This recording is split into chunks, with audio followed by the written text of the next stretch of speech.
Hello everyone, welcome और welcome back to my YouTube channel. तो आज मैं प्रेजेंट हूँ आप सभी के सामने एक और प्यारा सा टॉपिक लेके जिसका नाम है हार्ट। तो आज हम इस वीडियो में हार्ट के एनाटॉमी कवर करने वाले हैं। ये हमारा पार्ट 1 होने वाला है। इसमें हम हार्ट का जनरल इन्फॉर्मेशन मतलब नॉर्मल इंट्रोडक्शन पढ़ेंगे और जो हमारा राइट एट्रियम है हार्ट का फर्स्ट चैम्बर उसको बहुत अच्छे से डिटेल में करने वाले हैं इस पार्ट में, ठीक है। और इसका जो अगला पार्ट होगा मतलब पार्ट सेकेंड होगा, उसमें जो रेस्ट 3 चैम्बर बचेंगे उनको हम अच्छे से देखने। तो please like share and subscribe my YouTube channel. तो आपको इस तरीके के बहुत ही प्यारे अच्छे से एक्सप्लेनेशन सारी चीज़ों के सबसे पहले आपको मिले। तो लेट्स स्टार्ट द वीडियो। तो सबसे पहले हम इंट्रोडक्शन देख लेते हैं। जो हार्ट है वो कैसा होता है, तो कोनिकल शेप का होता है और ये एक होलो मस्कुलर ऑर्गन है, ठीक है। होलो मतलब खाली और मस्कुलर ऑर्गन मतलब जो मसल्स से बना हुआ ऑर्गन है, ठीक है। तो हार्ट कैसा है, तो कोनिकल होलो मस्कुलर ऑर्गन है, ठीक है। इसके बाद इसकी लोकेशन कहाँ है, तो जो मिडिल मीडियस्टर्नम है इसकी लोकेशन है, ठीक है। मैं एक वीडियो बनाऊंगी उसमें हम जो मीडियस्टर्नम है उसको अच्छे से देखेंगे डिटेल में, लेकिन फिलहाल के लिए याद कर लीजिए कि जो इसकी लोकेशन कहाँ होती है, तो जो मिडिल मीडियस्टर्नम होता है उसमें इसकी लोकेशन होती है। उसके बाद इसका कवरिंग देखेंगे तो एनक्लोज मतलब कवरिंग, ठीक है। तो हार्ट किससे कवर रहता है, तो एक लेयर होती है जिसको हम पेरिकार्डियम जानते हैं, ठीक है। जो हार्ट की कवरिंग होती है वो पेरिकार्डियम से होती है। उसके बाद हम मेजरमेंट देख लेते हैं हार्ट का। तो सब जो मेजरमेंट है उसमें हम हार्ट का साइज और वेट देखेंगे, ठीक है। तो जो साइज है 12 सेंटीमीटर लेंथ, 6 सेंटीमीटर थिकनेस और 9 सेंटीमीटर ब्रेथ, ठीक है। तो ये मेजरमेंट है हमारे हार्ट का। उसके बाद हम वेट देख लेते हैं। जो वेट होता है हार्ट का वो मेल और फीमेल दोनों में ही डिफरेंट होता है। तो जो मेल होता है उनमें 300 ग्राम का होता है और जो फीमेल होता है उनमें 250 ग्राम का होता है, ठीक। तो अब हम एक्सटर्नल फीचर्स देख लेते हैं हार्ट के। तो ventricles separated from each other by interventricular groove, atrium separated each other by atrioventricular groove. देखो पहले हम हार्ट का डायग्राम ड्रॉ करते हैं, कोई हंसेगा नहीं हमारे हार्ट के ऊपर। तो आपको पता होगा कि ये राइट साइड है, ये लेफ्ट साइड है ना। ये राइट एट्रियम है, ये राइट वेंट्रिकल है, ये लेफ्ट एट्रियम है और ये लेफ्ट वेंट्रिकल है। तो इस लाइन में क्या बोला जाएगा कि जो वेंट्रिकल्स हैं एक दूसरे से सेपरेटेड है मतलब अलग है बाय इंटरवेंट्रिकुलर ग्रूव, ये वाला है ना। और उसके बाद हम देखते हैं एपेक्स ऑफ द हार्ट की। हार्ट का एपेक्स कौन बनाता है और ये लोकेटेड कहाँ होता है। तो पहले एपेक्स आप समझने के लिए ऐसे समझ सकते हो लाइक इन्वर्टेड ट्रायंगल, ठीक है। जो एपेक्स है वो नीचे साइड रहता है, ठीक है। मतलब ऐसे इन्वर्टेड ट्रायंगल की तरह आप इसको याद रख सकते हो, ठीक है। जो एपेक्स होगा हार्ट का, देखो नॉर्मली तो ऊपर रहता है ना, लेकिन जो हार्ट का एपेक्स है वो नीचे रहता है और जो बेस होता है वो ऊपर साइड होता है। तो जो एपेक्स है वो कौन बनाता है, तो लेफ्ट वेंट्रिकल। जो लेफ्ट वेंट्रिकल होता है फोर्थ चैम्बर ऑफ हार्ट होता है, वो एपेक्स बनाता है। अब इसकी डायरेक्शन कहाँ रहेगी, तो downward, forward and left. Downward मतलब नीचे की तरफ, फॉरवर्ड मतलब आगे की साइड और लेफ्ट साइड में इसका डायरेक्शन देखने को मिलेगा। इसके बाद जो एपेक्स है उसकी लोकेशन कहाँ देखने को मिलेगी, तो लेफ्ट फिफ्थ इंटरकोस्टल स्पेस में। जो इसकी लोकेशन है वो हम जब हार्ट साउंड सुनते हैं तब बहुत इंपॉर्टेंट हो जाती है, इसलिए आप इसको अच्छे से याद रखना कि जो एपेक्स की लोकेशन है, पोजीशन, वो हमें कहाँ देखने को मिल रही है, ठीक है। उसके बाद 9 centimetre lateral to the mid sternal line, जैसे कि मिड स्टर्नल लाइन है जो स्टर्नम है हमारा, उससे 9 सेंटीमीटर लेटरल साइड पे, लेफ्ट साइड पे हमें जो एपेक्स है वो देखने को मिल जाएगा। उसके बाद हम बेस ऑफ द हार्ट देख लेते हैं, जैसे अभी हमने पिछली स्लाइड में ड्रॉ किया था, ये है ना। एपेक्स नीचे की साइड और बेस ऊपर की साइड होता है, ठीक है। अब इसमें जो बेस है वो कौन बना रहा है, तो लेफ्ट एट्रियम, लाइक 80% है वो लेफ्ट एट्रियम फॉर्म करता है और जो थोड़ी बहुत कंट्रीब्यूशन अबाउट 20% बचा है वो हमारा राइट एट्रियम बनाता है, ठीक है। और बेस ऑफ द हार्ट को ही अपन posterior surface of the heart भी बोलते हैं। तो सभी लोग अपनी कुर्सी की पेटी बांध लीजिए क्योंकि अब हम स्टार्ट करने वाले हैं राइट एट्रियम बहुत ही अच्छे से एकदम डिटेल में, ठीक है। तो चलिए स्टार्ट करते हैं। तो जो राइट एट्रियम होता है ये अपर चैम्बर होता है हार्ट का, ठीक है। ये रिसीव करता है all venous blood from the body, pump करेगा ब्लड को इनटू द राइट वेंट्रिकल, फिर थ्रो ट्राइकस्पिड वॉल्व और atrioventricular valve forms the base of the heart and right border। देखो, हम एक डायग्राम के थ्रू समझते हैं सारी लाइंस को, ठीक है। हमने एक हार्ट बनाया अपना प्यारा सा, उसके 4 भाग करे, ठीक है। अब इसमें क्या बोल रहा है कि जो हमारा राइट एट्रियम है वो पूरी बॉडी से जो वेनस ब्लड होता है उसको रिसीव करता है। तो ये ऊपर सुपीरियर वेना कावा हो गई, ठीक है, नीचे इन्फीरियर वेना कावा हो गई। इन दोनों के थ्रू जो हमारी पूरी बॉडी का जो वेनस ब्लड है वो हमारे राइट एट्रियम पे आता है, ठीक है। और फिर राइट एट्रियम से जो ब्लड है वो राइट वेंट्रिकल में जाता है, किसके थ्रू, तो ट्राइकस्पिड वॉल्व। यहाँ ट्राइकस्पिड, जो ट्राइकस्पिड वॉल्व होती है वो प्रेजेंट होती है, उसको ही अदर नाम से हम जानते हैं एट्रियोवेंट्रिकुलर वॉल्व, ठीक है। इसको नाम में कंफ्यूज नहीं होना।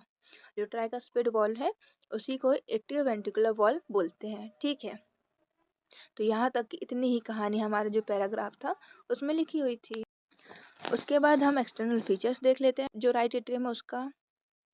अभी याद रखना कि हम हार्ट का नहीं, अब हम यहाँ जो राइट एट्रियम है उसके एक्सटर्नल फीचर देख रहे हैं, ठीक है। तो उसको अपने माइंड में फिक्स करके रखना। तो external feature of right atrium क्या है, तो चैम्बर कैसा है, इलोंगेटेड वर्टिकली है, मतलब कि ऐसा लंबा सा खिंचा हुआ है थोड़ी सा, ठीक है।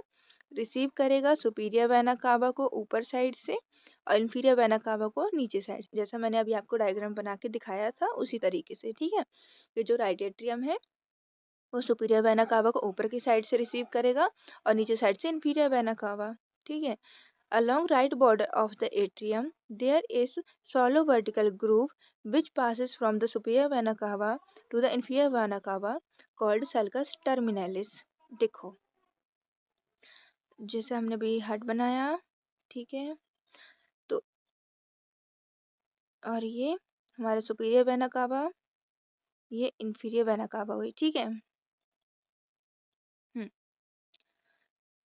तो यहाँ पास बोलने का मतलब है कि यहाँ हमें एक सॉलो वर्टिकल ग्रूव देखने को मिलेगा। ग्रूव मतलब कि डिप्रेशन, एक हमें डिप्रेशन देखने को मिल रहा है जो कि सुपीरियर वेना कावा से इन्फीरियर वेना कावा तक जाके ट्रेवल कर रहा है, एकदम स्ट्रेट, ठीक है।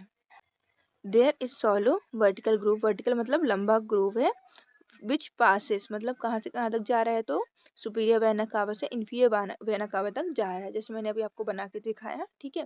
उसको हम सल्कस टर्मिनलिस बोलते हैं। Atrioventricular groove separated right atrium from the right ventricle. जो राइट एट्रियम है वो राइट वेंट्रिकल से किसके थ्रू सेपरेट रहता है, तो बाय एट्रियोवेंट्रिकुलर ग्रूव के थ्रू। उसके बाद हम ट्रिब्यूटरीज और इनलेट्स ऑफ राइट एट्रियम देख लेते हैं। इसका मतलब है जो हमारा राइट एट्रियम है और उसकी जो इंटीरियर पोस्टीरियर वॉल है उसमें हमें कौन कौन सी चीज़ों की ओपनिंग देखने को मिलती है, कौन कौन सी चीज़ आके हमारे जो राइट एट्रियम है उसमें आके खुलती हैं, हम वो सारी चीज़ें यहाँ देखने वाले हैं और उनके नाम पढ़ने वाले हैं, ठीक है। जैसे कि सुपीरियर वेना कावा हो गया, इन्फीरियर वेना कावा हो गया, कोरोनरी साइनस हो गया, वेना कॉर्डिस मिनिमम हो गया, some time the right marginal vein हो गई और एंटीरियर कार्डियक वेन हो गई, ठीक है। देखो, याद करने के लिए आप ये तीनों वेन हैं और ये दोनों तो आपको याद रहेंगे ही, superior vena cava inferior vena cava, साथ में एक आपको ये कोरोनरी साइनस याद करना है बस। तो वेना कॉर्डे मिनिमम को हम थिवेशियन वेन भी बोलते हैं। उसके बाद हम जो राइट एट्रियम उसका इंटरनल फीचर देख लेते हैं। अभी तक हमने एक्सटर्नल फीचर देखा, ठीक है। अब इसका हम इंटरनल फीचर देखते हैं अच्छे से। जो हमारा इंटरनल फीचर है उसको हमने 3 पार्ट्स में इसको डिवाइड किया है। फर्स्ट स्मूथ और पोस्टीरियर पार्ट, जो पोस्टीरियर पार्ट है वो स्मूथ होगा और इसका दूसरा नाम है साइनस विनेरम। फिर जब हम इसको डिटेल में देखेंगे इसके एक एक पार्ट को, तब मैं बताऊंगी कि इसका जो दूसरा नाम आ रहा है वो क्यों आ रहा है और कहाँ से आ रहा है, ठीक है। फिर है रफ एंटीरियर पार्ट, जो इसका इंटीरियर पार्ट होगा वो रफ होगा और इसका दूसरा नाम क्या है, तो पैक्टिनेट पार्ट, ठीक है। फिर इंटर एट्रियल सेप्टम, ये हमारा तीसरा पार्ट होगा। तो ये टोटल हमारे 3 पार्ट्स हैं। अब इन्हीं को हम अच्छे से सिंगल सिंगल बहुत अच्छे से डिटेल में देखने वाले हैं। तो सबसे पहला हम अपना स्मूथ पोस्टीरियर पार्ट कवर करने वाले हैं, जिसको हम साइनस विनेरम के नाम से भी जानते हैं, ठीक है। तो ये कहाँ से डिराइव मतलब कि कहाँ से निकलता है, कहाँ से ओरिजिनेट होता है, तो from the right horn of sinus venosus. यहाँ से आपको समझ आ रहा होगा कि जो इसका नाम आया दूसरा वाला वो कहाँ से आया, तो राइट हॉर्न ऑफ जो साइनस विनोसस होता है वहाँ से जो स्मूथ पोस्टीरियर पार्ट होता है राइट एट्रियम का, वहाँ से ओरिजिनेट होता है, ठीक है। अब इसकी जो हमने अभी पिछली स्लाइड में देखा कि जितने भी हमने ट्रिब्यूटरीज पढ़ी, उनमें से सिर्फ जो एंटीरियर कार्डियक वेन है जो लास्ट वाली थी, सिर्फ उसको छोड़ के जो सारी ट्रिब्यूटरीज हैं उन सब की ओपनिंग हमें राइट एट्रियम में देखने को मिलेगी। ठीक है, तो सबसे पहले सुपीरियर वेना कावा को देखते हैं। ये ओपन होगा अपर एंड में राइट एट्रियम के। ठीक है, और इसमें कोई भी वॉल मतलब कि कोई भी दरवाजा है, ठीक है, एक दरवाजे की तरह आप समझ सकते हो कि इसमें कोई भी वॉल कोई भी दरवाजा नहीं पाया जाता। उसके बाद इन्फीरियर वेना कावा देखते हैं, तो ये ओपन होगा लोअर एंड में राइट एट्रियम के। ठीक है, इसमें रूडिमेंट्री वॉल पाई जाती है, उसका नाम है यूस्टेशियन वॉल। यूस्टेशियन वॉल आपको नाम याद रखना पड़ेगा। ठीक है, आप याद करना चाहो तो इस ट्रिक से भी याद कर सकते हो। जो हमारे कान में एक यूस्टेशियन ट्यूब पाया जाता है ना, अगर आपको याद हो तो आप ऐसे रिलेट करके पढ़ सकते हो। ऐसे हालांकि इनका कोई लिंक नहीं है एक दूसरे से, बस आपको ऐसा रिलेट करके पढ़ना है, याद करना है, तो उसके लिए आप ऐसे याद कर सकते हो कि स्टेशन वॉल पाई जाती है हमारे इन्फीरियर वेना कावा में। ठीक है, और ये जब अडल्ट होता है उनमें ये नॉन फंक्शनल हो जाती है, मतलब इनका कोई काम फिर नहीं रहता है। उसके बाद फिर हम कोरोनरी साइनस देखते हैं। कोरोनरी साइनस क्या होता है, तो ओपन होता है बिटवीन इन्फीरियर वेना कावा और ट्राइकस्पिड वॉल की ओपनिंग के बीच में। देखो, हमने हार्ट बनाया, उसके 4 भाग करे, ऊपर से सुपीरियर वेना कावा, नीचे से इन्फीरियर वेना कावा, यहाँ हो गई हमारी ट्राइकस्पिड वॉल। ठीक है, तो जो हमारी कोरोनरी साइनस है उसकी ओपनिंग कहाँ होती है, तो इन्फीरियर वेना कावा और जो ट्राइकस्पिड वॉल होती है उनके जो बीच में है, यहाँ पास समझो। ठीक है, यहाँ पास उसकी ओपनिंग होती है हमारे कोरोनरी साइनस की। जो कोरोनरी साइनस है किसके गार्ड होता है, तो बाय थेवेशियन वॉल। जो थेवेशियन वॉल होती है वो इनको गार्ड करती है। ठीक है, कंफ्यूज नहीं होना, जो थेवेशियन वॉल है यहाँ। ठीक है, और जो वेना कॉर्डा मिनिमा है ये थेवेशियन वेन है, वेन। ठीक है, इसे पढ़ लेना, समझ लेना, ठीक, कंफ्यूज मत होना। यहाँ थेवेशियन वॉल है मतलब दरवाजा है, और ये थेवेशियन वेन है। ठीक है, जैसे आर्टरी वेन होते हैं वो वाला। These are numerous small veins. देखो, जो वेना कॉर्डा मिनिमा होते हैं ये बहुत सारी, न्यूमरस मतलब बहुत सारी छोटी छोटी सी वेन्स हैं, जो ओपन किसके थ्रू होती हैं, तो फोरामिना विनोरम मिनिमेरम। फोरामिना आपको पता होगा, फोरामेन होता है, एक ओपनिंग होती है। ठीक है, विनोरम मिनिमेरम है। ठीक है, इसकी थ्रू जो हमारे वेना कॉर्डा मिनिमा है वो इसकी ओपनिंग हमें देखने को मिलती है राइट एट्रियम में। अब हम देखने वाले हैं हमारा रफ पार्ट। ठीक है, जो रफ एंटीरियर पार्ट है। अब आपको पता चलेगा यहाँ की रफ क्यों है। ठीक है, और पैक्टिनेट पार्ट इसको हम क्यों बोलते हैं, इन दोनों का रीजन आपको यहाँ मिलेगा। देखो, जो इंटीरियर पार्ट है वो किससे द्वारा डिराइव होता है, तो derive from primitive atrial chamber. Derive मतलब जैसे अभी मैंने बताया था, डिराइव मतलब कि ओरिजिन कहाँ से हो रहा है, तो इसका प्रिमिटिव एट्रियल चैम्बर से इसका ओरिजिनेट होता है। अब हम ये देखते हैं कि इसको रफ क्यों बोलते हैं। ठीक है, a series of transverse muscular रिस्ट are present known as musculi pectini gives appearance like tooth of comb। देखो, आपको ये वाला पार्ट दिख रहा होगा, है ना, इसमें जो आपको ट्रांसफर सीरीज देखने को मिल रही होगी मसल सीरीज की, है ना, इसको हम बोलते हैं मस्क्यूली पेक्टिनाटी। ठीक है, इसका नाम है, जो ये मसल्स रिस्ट आपको दिख रही हैं, और ये ना कुछ ऐसा अपीयरेंस देती हैं, कुछ ऐसे दिखती हैं लगभग जैसे कि टूथ ऑफ कॉम्बो। जैसे आप कंगा देखो ना, जिससे हम बाल बनाते हैं, वो कुछ ऐसा अपीयरेंस देती हैं। और ये जो मसल्स है, जो मसल पेक्टिनी है, ये कहाँ से ओरिजिनेट होती हैं, तो क्रिस्टा टर्मिनलिस, आप ऐसे मान सकते हो, जो क्रिस्टा टर्मिनलिस है इससे ये ओरिजिनेट होती हैं। ठीक है, और जो क्रिस्टा टर्मिनलिस का जो अपर पार्ट होता है वो हमारे ऐसे नोड को रखता है, मतलब सिचुएट होता है। इसके जो अपर पार्ट, जो क्रिस्टा टर्मिनलिस है, उसके जो अपर पार्ट में जो ऐसे नोड है वो सिचुएटेड रहता है। ठीक है, रहता है। और आपको पता होगा जो ऐसे नोड है वो क्या काम करते हैं, तो ये हमारे हार्ट का पीस मेकर है, जो हार्ट बीट्स को जनरेट करता है। ठीक है, तो उम्मीद कर रही हूँ कि आपको ये जो दिख रही है स्लाइड वो आपको समझ आ रही होगी। देखो, जो रफ पार्ट है क्यों बोल रहे हैं, क्योंकि इसमें जो मस्कुलर रिस्ट है वो पाई जा रही हैं। ठीक है, देखो ये दिख रही होगी, है ना, कि जो मस्कुलर रिस्ट है वो आपको दिख रही होंगी, वो किससे ओरिजिनेट हो रही है, तो क्रिस्टा टर्मिनलिस से हो रही हैं। और जो क्रिस्टा टर्मिनलिस का जो अपर पार्ट है उसमें हमें ऐसे नोड सिचुएटेड देखने को मिलता है। ठीक, इसके बाद ये जो मस्कुलर रिस्ट हमने पढ़ी वो कैसे करती है, रन कैसे करती है, मतलब उनका डायरेक्शन कैसे रहता है, तो runs forward and downward toward atrioventricular orifice tricuspid wall. जो मस्कुलर रिस्ट हैं, जो हमने ये वाली मसल्स पढ़ी है ना, इनका डायरेक्शन किस तरीके से रहती है, तो डाउनवर्ड मतलब नीचे की तरफ, फॉरवर्ड आगे की तरफ, थ्रू द मतलब टूवर्ड किसके, ट्राइकस्पिड वॉल है, टूवर्ड उनकी तरफ जो हमारी मसल्स का डायरेक्शन रहेगा वो हमें देखने को मिलता है। ठीक है, लग रहा होगा डिफ़िकल्ट टाइप का, लेकिन डिफ़िकल्ट नहीं है। अगर आप इसको एक बार और देख लोगे वीडियो को और एक बार अपने से रिवाइज़ कर लोगे, आपके दिमाग में बहुत अच्छे से एकदम फिट हो जाएगा, बैठ जाएगा, ठीक है? तो एक बार और इस वीडियो को देखना अच्छे से, और ज़्यादा है तो अपने से एक बार पढ़ के देखना, लिख के देखना, ठीक है? In the auricle muscles are interconnected to form a reticular network. जो ऑरिकल वाला पार्ट होता है हार्ट का, उसमें ये जो मसल्स हमने देखी वो एक दूसरे से इंटरकनेक्टेड हो जाती हैं, ठीक है? To form a reticular network बनाने के लिए। और ये जो आपको डायग्राम दिख रहा है ये हैंडमेड डायग्राम है, ठीक है? ये एग्जाम पर्पज से आपको इजी पड़ेगा बनाने के लिए, और ये इजी है, देखने में डिफिकल्ट नहीं है। देखो एक बार इसका हम अच्छे से देख लेते हैं। ये ऊपर वाला सुपीरियर वेना कावा है ब्लू से, नीचे वाला इंफीरियर वेना कावा है, ठीक है? जैसे हमने भी पढ़ा कि सुपीरियर वेना कावा में कोई भी वॉल नहीं होती है, लेकिन जो इंफीरियर वेना कावा होती है इसमें हमें वॉल देखने को मिलती है, जो ये वाली आपको वॉल देखने को मिल रही होगी। तो इसका नाम हमने क्या पढ़ा था? तो स्टेशियन वॉल, है ना? ये हमें यहाँ वॉल देखने को मिलती है। उसके बाद जो आपको ये दिख रही होंगी मसल्स, ये रेड रेड कलर की क्या है? मस्कुली पेक्टिनाटी है, ठीक है? जो अराइज किससे हो रही है? तो क्रिस्टा टर्मिनलिस से। उसके बाद हमें यहाँ छोटी छोटी ओपनिंग देखने को मिलती है राइट एट्रियम में। किसकी ओपनिंग है? तो ओपनिंग ऑफ वेना कॉर्डे मिनिमे, ठीक है? और उसके बाद जो आपको ये रेड कलर का दिख रहा होगा ये क्या है? हमारा राइट एट्रियम है छोटा सा। उसके बाद जो आपको ये वाला डायग्राम दिख रहा है ये क्या है? तो septal cups of tricuspid wall. और जो आपको ये वाला डायग्राम दिख रहा है ये क्या है? तो एनुअल एनुअलिस ओवेलिस है, ठीक है? इसको हम अभी आगे वाले वीडियो में देखने वाले हैं कि क्या होता है। और जो आपको छोटा सा डॉट दिख रहा होगा ये वाला, ये क्या है? तो फोसा ओवेलिस है। और जो आपको ये दिख रहा है छोटा सा डायग्राम ये क्या है?